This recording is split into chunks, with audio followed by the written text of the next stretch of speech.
Hello everyone, thank you for joining us again today. If you happen to be watching last week, you know that we started a study on Matthew chapter 24. In fact, last week all we did was get into the introduction of it. There's so much material, it's going to take more than one or two videos to cover it all. But we'll be talking about that again today. Actually, most of the chapter in Matthew is Jesus's response to three questions that the disciples asked him after Jesus had told them that the temple was going to be destroyed.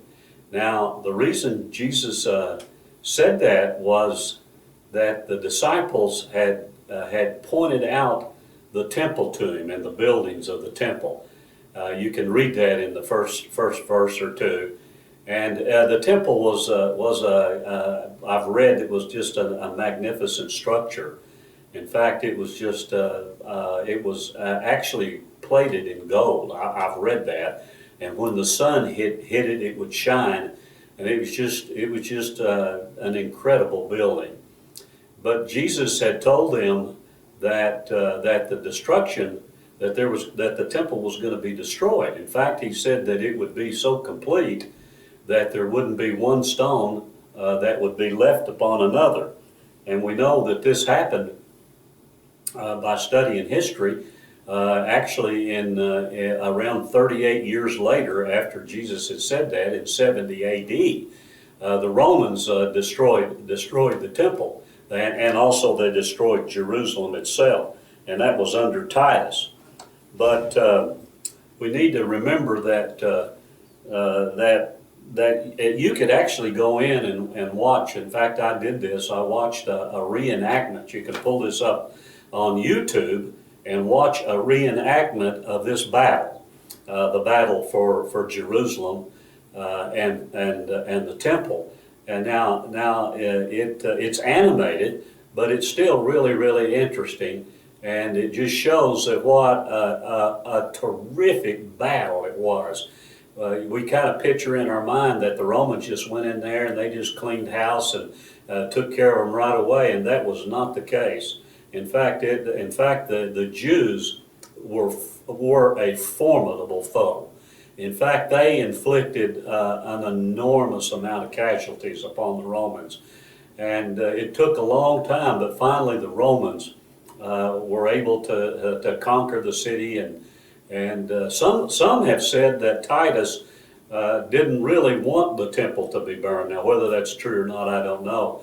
And some had said that a Roman soldier accidentally threw a torch into the temple and it caught on fire. Whether this is so, it's just I think some of it is just speculation. But getting back to the three questions that the disciples asked Jesus, the first one was when is the temple going to be destroyed? Because he said it was. And then the second thing they asked was, and what will be the sign of your coming? And the third thing was, and what will be the sign of the end of the age? Now, I don't know this, but I was just wondering if the disciples didn't think that all three of these things would happen at one time. That, in other words, the time frame would be at one time, and that's kind of what makes the chapter so difficult to understand, because I believe that Jesus is answering their questions. But even though there are three different questions, they're different events, and they cover different time periods, and that's what makes it hard to understand. You're trying to read this and say, well, now, was Jesus referring to the temple being destroyed here in 70 A.D., or here is he referring to how things are going to be when he comes back? So it kind of makes it really hard to understand. I can just tell you that I'm definitely not an expert on it. I don't claim to be. In fact, I'm a little skeptical of those people who try to lead us to believe that they really understand and know how everything's going to come out. Listen, they don't. They're talking about something that hasn't happened yet. That is to say, Jesus' return. Now, some people believe this, and they could be right. I don't happen to agree with them, but they actually think that another temple will be built.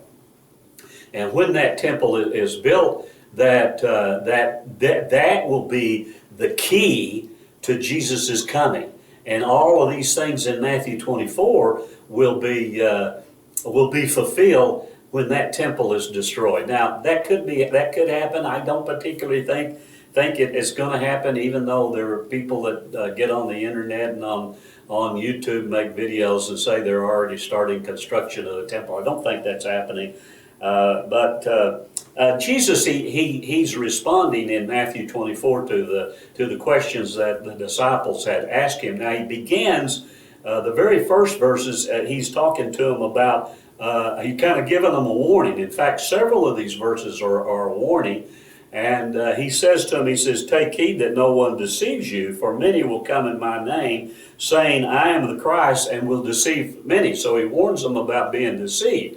And then he says this in verses 6 and 7. He says, "And you will hear of wars and rumors of wars." And then he said, "See that you are not troubled, for all these things must come to pass, but the end is not yet." And then he says, "For nation will rise against nation, and kingdom against kingdom, and there will be famines, pestilences, and earthquakes in various places." And then he ends this verse, he says, "All these things are the beginning of the sorrows." Now, let me just say this, that this actually does sound, the language in this sounds like end time language. I mean, if you read it, you think, man, that's got to be talking about the end times. And maybe it is, but I'm more leaning to believe that Jesus is talking about things that are going to be happening before the Romans begin to siege and battle Jerusalem, and that ends up in a result where they destroy Jerusalem and destroy the temple.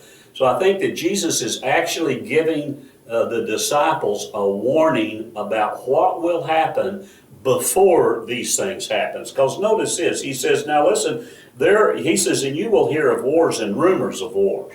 And then he says, "See that you are not troubled." He said, listen, don't be troubled. He says, you'll hear of this.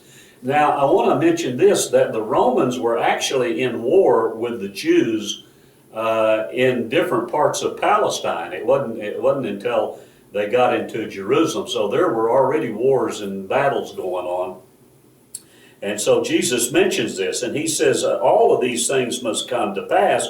And then he says, this is not the end. The end's not now. Now, some people say, well, what's he talking about, the end? And I actually think that he's talking about the end of Jerusalem and the end of the temple, because that was a concern, obviously, of the disciples.